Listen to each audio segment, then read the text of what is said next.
শুভেন্দু অধিকারীকে নিয়ে 8 জন হলো, যারা আগে বিজেপিতে এক্সিস্টই করতো না, বাট বিজেপি তাদের মুখ্যমন্ত্রী করেছে। প্রথমেই আছে হিমন্ত বিশ্ব শর্মা।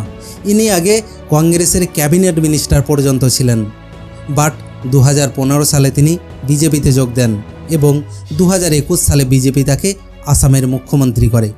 সম্রাট চৌধুরী 2017 সালে লালু প্রসাদ যাদবের আরজেডি ছেড়ে বিজেপিতে যোগ দেয় এবং এখন তিনি বিহারের মুখ্যমন্ত্রী।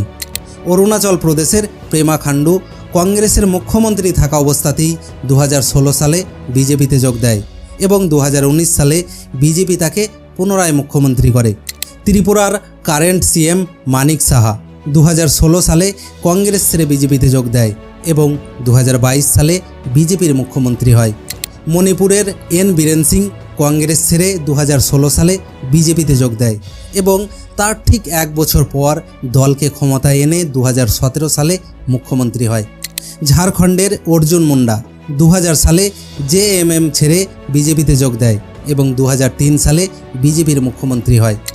বাসবরাজ বোম্বাই 2008 সালে জনতা দল ছেড়ে বিজেপিতে যোগ দেয় এবং 2021 সালে বিজেপি তাকে কর্ণাটকের মুখ্যমন্ত্রী করে।